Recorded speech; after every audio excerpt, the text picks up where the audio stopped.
The reality of the situation is Tony Khan bought Ring of Honor because Tony Khan is a wrestling mark. And growing up, Tony Khan watched Ring of Honor and got off on Ring of Honor. The reality of the situation is nobody has ever watched Ring of Honor. Nobody, bro. In its history, nobody has ever watched this show.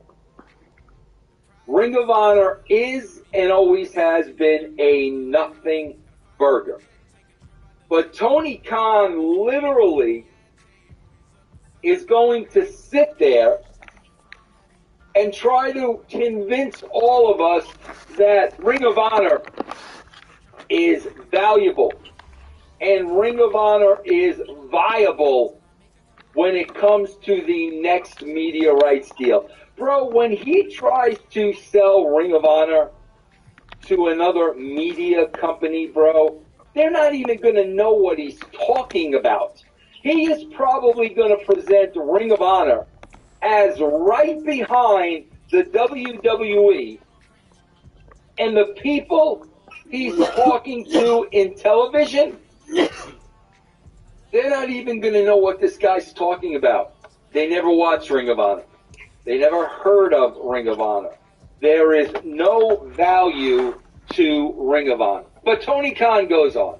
You have to give it up to TK. He at least has a solid enough plan, even if it's not the same one WWE has opted to purchase due to their commitment to diversifying their overall portfolio. But with Khan, the right deal came along. Well, Khan was kind of asked that question on the media call, and his answer was interesting indeed. Asked about his commitment to keeping all of AEW and even Ring of Honor together, Khan explained that in his opinion, there is value in having such a big media library as it can bolster just about any streaming service or network. Yeah, bro, Ring of Honor is going to bolster a streaming service or a network? Really? Here's what Khan has to say. It is a value for us that we have this big library and additional media rights, in addition to the 5 hours of weekly television and the great shows with Dynamite, Rampage, and Collision. Having that with our pay-per-view shows, our library, and complementing that with Ring of Honor, with new events, which have been some of the best events Ring of Honor has ever had in the time we've owned the company. Why, Tony? Because you say so, bro? Because that is your opinion? Because you're writing the show? The best Ring of Honor has ever had in the time we've owned the company, and the ability to go back and look at some of the greatest wrestlers in the world. A lot of them are in AEW now, and some of them wrestle in other companies all over the world. It's great to look back at that library of events. I definitely think it's a value add for AEW and Ring of Honor to be aligned with media rights that are upcoming for AEW in 2024. It's going to be a very exciting time for AEW. And it's great to have Ring of Honor there as far as strategic value, Khan said. As far as the TV rights, we've had a lot of interested parties. It's definitely something I've been holding on to and haven't had a lot of detailed conversation. I think CW is a great network, and we did have a visit. Dennis visited with us. How can I build credit if I don't have any? With the Time Credit Builder card. AEW Dynamite review, the Holiday Bash on TBS last night from the Paycom Center in Oklahoma City. The show opened with the first Continental Classic Gold League match of the night between Swerve Strickland and Roosh. A cold open, by the way, to Boots there. Boob playing his fucking stupid ass shit out loud. Who said, oh, look at your security guard doing 7-3. Yeah. Seems like you're not that good at it, bro. So I'm going to keep it walking, and you can keep on standing here.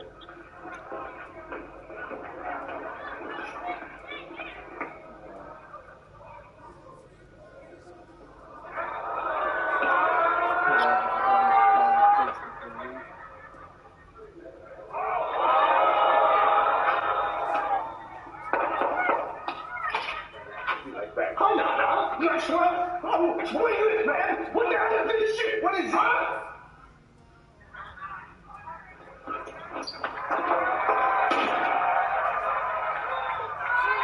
You can't put anyone on my property, right? Nice to finally see you eye to eye, and I feel like you've been ducking me my whole time here in AEW. What's been good? Skirt. Swear. Garments? Okay, now I'm done, dude. You can talk. I'm just kidding. It's my turn. Shane Strickland. Swear. Look at you, man. See, a lot of people don't notice we got a big history. Me and you, we used to do these long car rides on the road every single week when we were trying to make a name for ourselves on the independents. And now look at you, man. All grown up. The boy done grown up. All the momentum in the world, beating some of the biggest stars this company has to offer. Man, I'm so proud of you. However, see, I've been ducking you, boss. The reason me and you have never made eye contact in this place is because, unfortunately, I'm not touching you. I know you're nervous. and you're just not. You don't know To make matters worse, hear your theme music. Your theme music isn't on, therefore, neither's your star power. It's funny you brought up those car rides back in the day, bro. They were amazing, right? You remember that? I was through the day, Ohio to Jersey. It was magical. You were the best chauffeur I ever had in my life. Some of the best sleep on a road trip I ever got. That's because of you. Thank you, man. Matter of fact, let's go back to the interaction between you and William Regal years ago. Yeah, like, didn't you bring up an email about a tryout that you just failed at and couldn't do it? Turn you to the whiny little bitch champion that we see today? Yeah, you're right. There are levels to this. You do tryouts, I sign contracts. And be careful how you talk to me. Because the last person that did, I hung him outside the ring in front of 13,000 people by a chain. Solid monologue, bro. You're starting to get so good at talking again. Proud of you.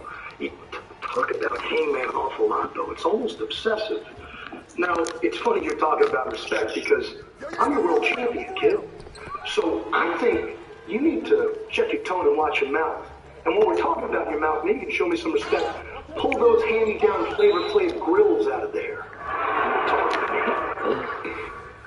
But I do have a question for you. You know, I just find a couple things odd when they run them by you. I'll bring it on. What you got? You hate Hangman. More than anything, you want to be AEW World Champion. It's not like you're begging in every single interview about it. It's not awkward at all. Don't worry about it. So, putting those things together when I really think about it, why wouldn't you frame Hangman with a beer bottle? Why wouldn't you jump Hangman? Why wouldn't you consistently try to get inside my head and have your goons in the Mogul Embassy continue to jump people left and right? Creating a clear path for you to finally be a world champion. Be on top like yours truly. So, sure, are you the devil? A part of me really hopes so, man, because it's funny. You say, this is your house. Well, check it. You're looking at the big bad wolf of professional wrestling. I feel like it. I'll blow your house down. And then, while I'm at it, I'll break both your arms so you can always swerve while you drive. And it's never really compared to you keep waving that championship in front of my face. I'm gonna be the one to bring him down.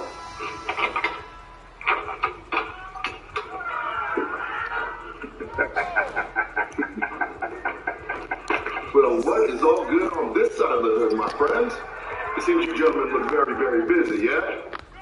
Well, me and my associate here, we have business elsewhere. Go handle it.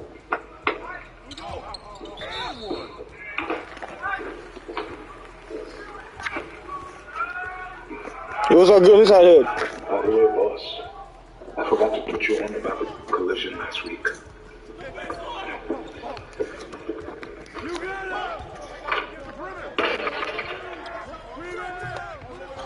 So much to explore at Total Line and More.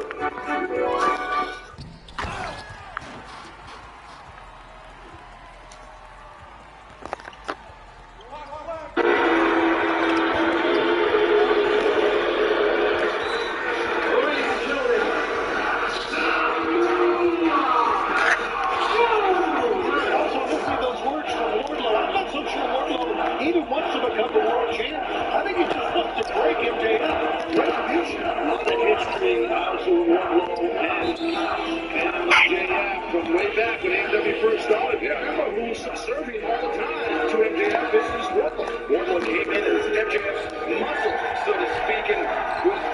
This will give you a leg up in AEW when it turned out, well, they didn't need that at all from MJF. Right, well, MJF definitely got some off man, obviously. The guy in the ring right now is one bad man, I promise.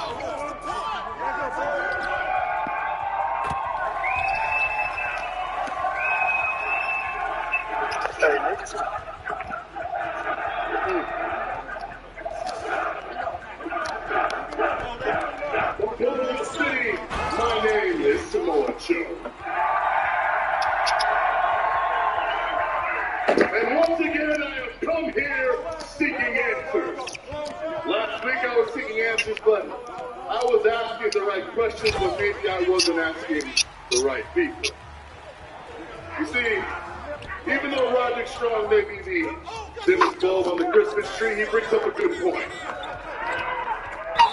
Week after week, we're assaulted by the devil, and it seems that our illustrious world champion isn't the only victim. As a matter of fact, for some odd reason, Heyman Adam Page was a victim. And then we think back to the malicious attack on our world champion. And it seems like every time the devil attacks somebody, we get plenty of footage of them getting stomped out. But our world champion, who was just found gingerly laid down in the back, passed out, very conveniently on the ground. So once again, I have come here asking the right questions, maybe not to the right people. So that's why, MJF, why don't you come out here and answer a few questions for me right now? Joe's not wrong. Let's be honest. He's not wrong. You're right. Not wrong at all. We are just over 1 week away from World's End. Live on pay-per-view from the Nassau Veterans Memorial Coliseum, Long Island. It will be MJF putting his AEW World Championship on the line against Samoa Joe. 1 week from this Saturday on pay-per-view. Right in MJF's backyard. As now the champion, the man that MJF, or the man that Samoa Joe not so suddenly orchestrating these attacks against himself. How will MJF respond?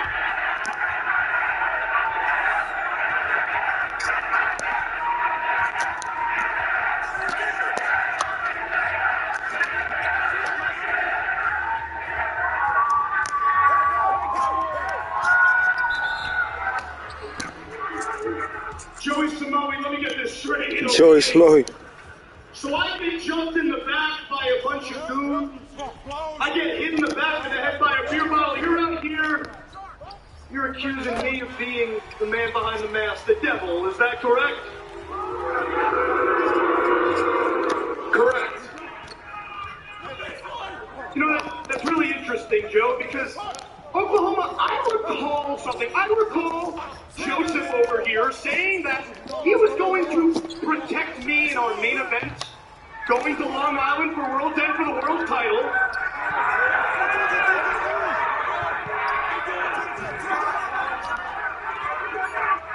Matter of fact, Joe, if I recall correctly, I think you said verbatim, from henceforth, MJF, you are my property.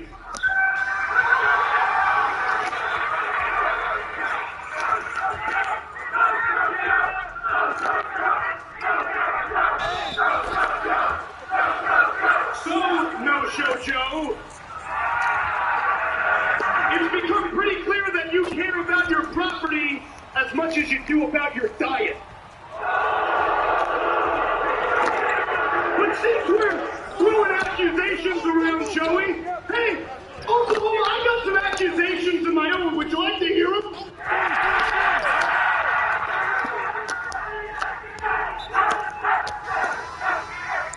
So I get jumped in the back, the goons surround the ring, but I don't recall them laying a finger on you, Joe. So let's see. I don't like you.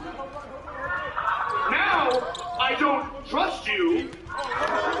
So, I'm a little bit confused. Why am I waiting until December 30th at World's End? When I can hit your world right now! MJF, be careful here, Max. Maybe fighting off a little bit more. And he wants to chew here tonight on Dynamite. Awfully brave, man. Hi, Baz. How'd you sleep? Ah, crazy good. That sleep expert guy at Mattress Firm matched me with my perfect mattress. I feel like things are clear now, you know? Like, I don't like you. So we're mattress matters. We'll find yours. Mattress Firm.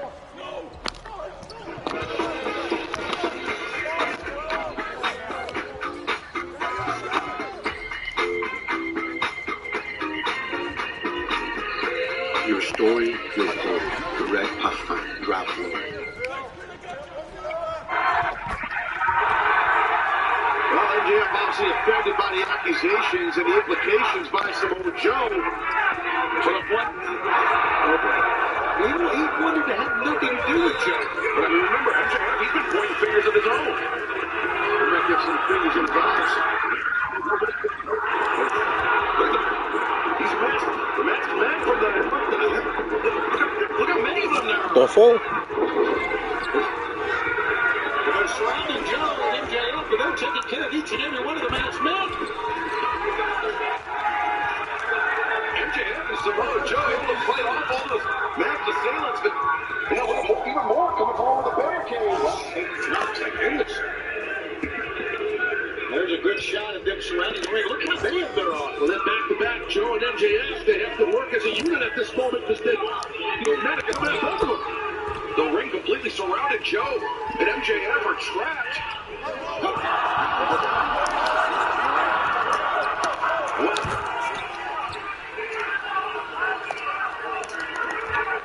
What is happening here?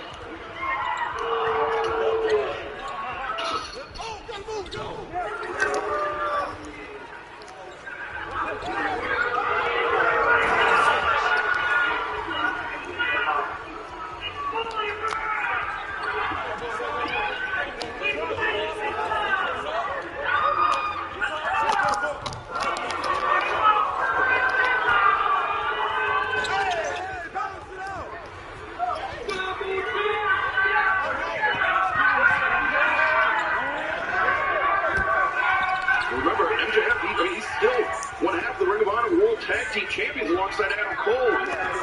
With Cole out of action, MJF is... Names don't stop. Joe, I know what you're gonna say. You're gonna say no again, but I made a promise to my best friend that I would defend those tag titles no matter what until he comes back. We accept! Damn it. Samoa Joe and MJF as a tag team. Seems the best way to handle a devil with our bare hands. And next week, we beat his boys' asses. Samoa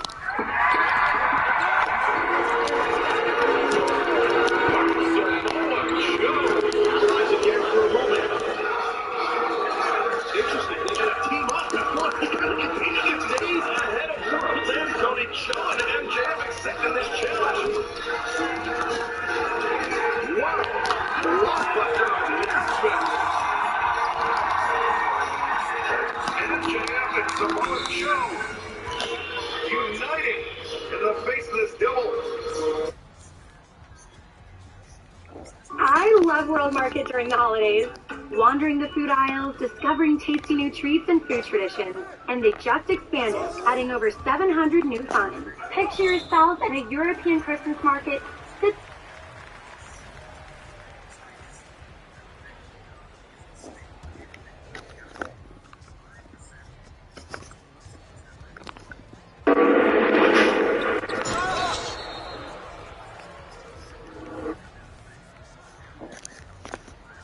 So recently you said the Ultimate Warrior, he's a showman, not a professional.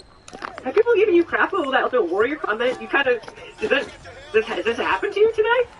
No, literally not. I'm like, really?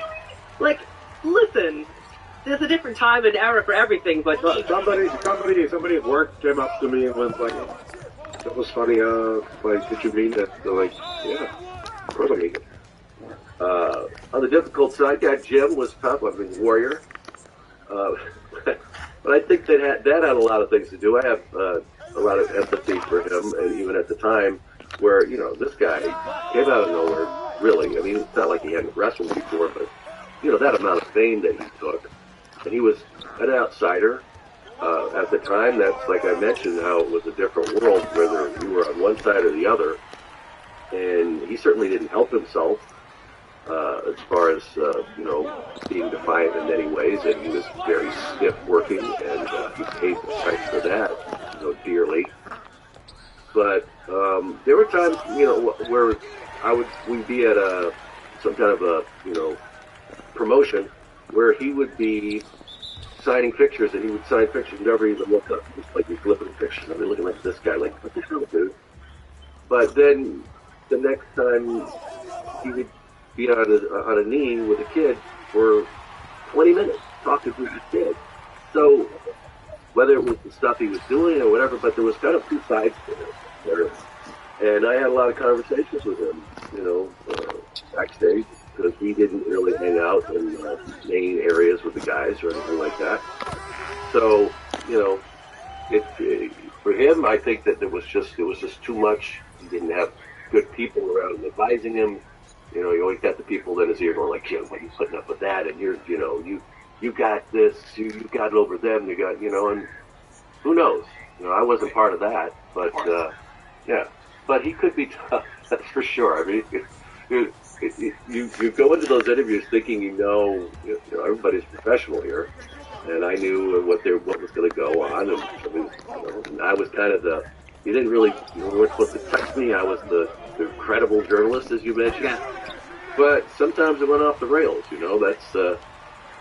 That's how it went. And with Jim, you didn't know. And a lot of times I remember after those interviews, I'd be like, what did this say? And people ate it up. And I'm like, they did. I ate it up. What that was about? Oh, yeah. The third aliens visiting from wherever. And, yes.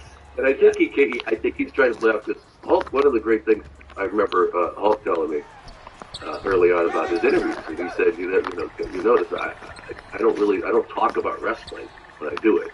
It was always, going down the Pacific Coast Highway, brother, and on my, my Harley, and oh yeah, bring it all back into the thing. But that's what made it so entertaining. And I think maybe Jim kind of took a page from that, but it was like, okay, yeah, but it works, right? All men, Bass Reeves. All episodes now streaming exclusively on Paramount Plus.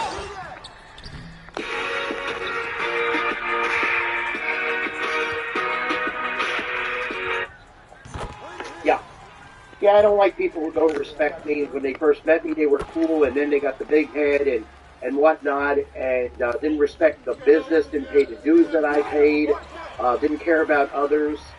Kind of a loudmouth on some of these YouTube things I see. I have to shut it off. And how dare you knock Hulk Hogan? Who in the hell are you compared to Hulk Hogan? I know. For a couple of years, you were popular. What's that? Just like for a couple of years, Ultimate Warrior was the big thing, but Hulk Hogan his longevity is through the track record. And Hulk could do way more than him as far as wrestling. You should watch some old films of Hulk Hogan in Japan. Oh, I've seen him. He's a good wrestler. Yeah. Basically, when the Warriors' music stops, so does the match. Time to go back to the curtain, back home. Yeah. So, and I'm calling it like it is. I don't like to knock the people that are past. I mean, but yeah, just some of his outrages. I've been in diners and gyms and so forth, and yeah, and I've seen people get hurt, and you don't really care. When I first met him, and he's the Dingo Warrior, it was like second match with him at the Heel in St. Louis. He was a different guy then, but whatever. So, I don't like being disrespected, because I don't do that to people. And I think I deserve the respect. I think these people don't want to do that because maybe they're jealous of me. I don't know. I'm not out to prove myself as the savior. This is the way I conduct business, and the way I take care of myself is a way of life. That's how it works with me. That's how true athletes train. That's how I look at it. Yeah. You don't hear many good stories about Ultimate Warrior. Ever. No. And maybe some of these guys are afraid, so they babyface the interview. Believe me.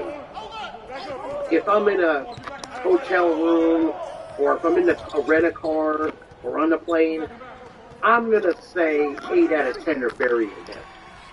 Especially guys that could work and could really wrestle and paid their dues more so. Agreed. I think he disrespected the wrestling business. He was a smartened up bodybuilder. And I looked at him, and I've seen bodybuilders. Well, maybe he needs to do more. I don't know. Because I think back in the day, in his prime, Batista blew him away. Oh, yeah. 100%. From his ability, his ring entrance, his look. You know, he was a total ass. He's a total ass. You know, he does what he wants to do. He'd yell and scream, stomp his feet. Behave like a 10-year-old. Teamed up with Ultimate Warrior, Blue Blazer, who was Owen Hart, who passed away unfortunately, Jim Brunzell, and Bruce the Barber Beefcake against the Honky Tonk Man, Greg Valentine, Ron Bass, Bad News Brown, and Danny Davis. What a ragtag crew of incredible talent. Oh, yeah. And everyone has an Ultimate Warrior story. So what is your Ultimate Warrior story? Because everyone either has a great experience or a bad experience. What was yours? Oh, gosh. Well, I met Jim when he first, come in there. I'd come in and move in, and he had left when, before I got there. Sting was still there. So I worked with Sting and Rick Steiner all the time while I was in Louisiana. When I got to North New York, I worked with Warrior comes up a little bit after I did. But his body was like, wow, my bones. He had that, okay? But his in-ring work, and I guess people say his interviews still just weren't up to par. So anyway, they put him on the road. We traveled in the first, almost 2 years before they put him on TV. I don't remember how long it was, but we made all our road trips together and stuff like that. Because nobody else had traveled with him. When you're all going through the airport, we'd always be around. Anyway, so we were cool with him. And he was a whole lot different then when he was just a warrior and when he became ultimate. But he came in as the Dingo Warrior, but they didn't like Dingo. So then he became the Warrior. That for all this time. So he did it was a commercial on TV, Bubblish commercial about the Ultimate Bubble. And he did it, Bubblish's commercial, during interviews, and he called himself the Ultimate Warrior, and then said, I like that. Let's go with it. Anyway, we traveled together. He liked my boots. Austin Hall Boot Company was in El Paso, Texas. So he wanted to go to the Austin Hall Boot Company and meet my boot maker. And I'm like, okay. We get to El Paso. He goes to baggage claim. I don't know what's happening. I go rent a car. And I go rent a car, go back to the airport, pull up. Here comes Warrior, the two old Mexican officers, cops are with him too. Okay. What had happened inside was when we got off the plane, how the fans are, they got the VHS cameras, that big shoulder mount thing. Well, Jim didn't like nobody taking pictures of him or filming it, and he didn't have his makeup. So he tells them. And the guy put the camera down. Well, a few minutes later, he goes back to filming all the boys and get their luggage. And then, from all I know, I didn't see nothing, but I heard that the VHS camera was wandering off and left off the luggage strips, broken up. And, I guess a whole lot of F-bombs were dropped on the side, blah, blah, blah. So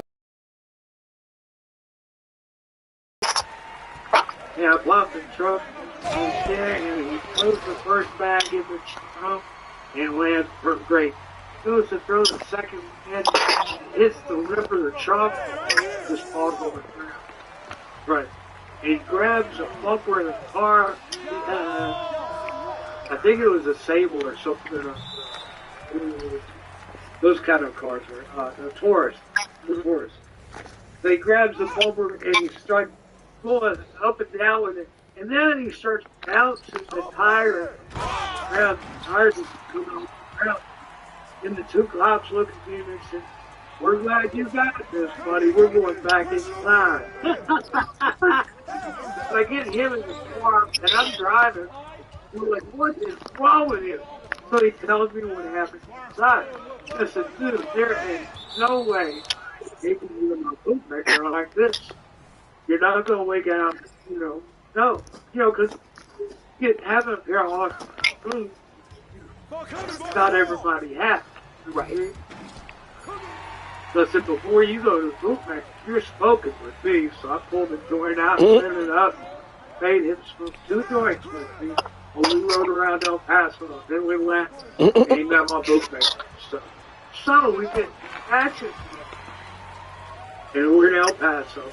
Everybody had to be there early, and because the news crew interviews him. And all the boys already knew, because who was getting the push, and so we knew that it was going to be Rougeau's doing the news. And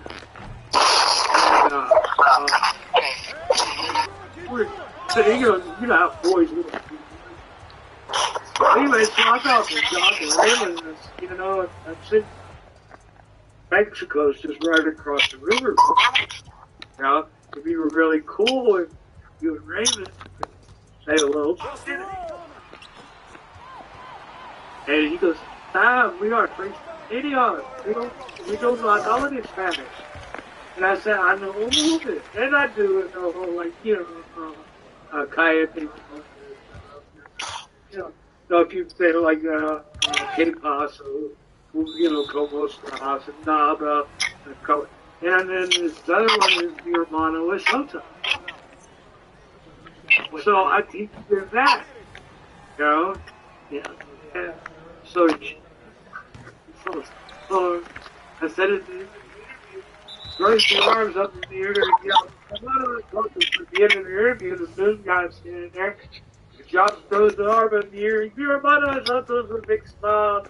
And Raymond does the same thing. "Mi hermano es Sota." And the sportscaster, he felt it. I guess mi hermano, my brother, is. There were a lot of big times. You can say whatever you want to say. It's not sensitive. No. It's just. It's kind of like my brother's really happy. Mm-hmm. My brother's really happy. I'm just I don't want to offend any else. You're not going to offend someone. It's a joke from 40 or 30 years ago. I think you didn't say it. Someone else said it. Yeah, they did. Well, so anyway, so later that night, now we're in now the matches. So DJ Strongbow was a road agent, and because WCW was doing the bunkhouse power rules, WWF did the bunkhouse power too. So we're in El Paso, Texas. Now, who better to have all the stuff to wrestle in a bunkhouse battle rule?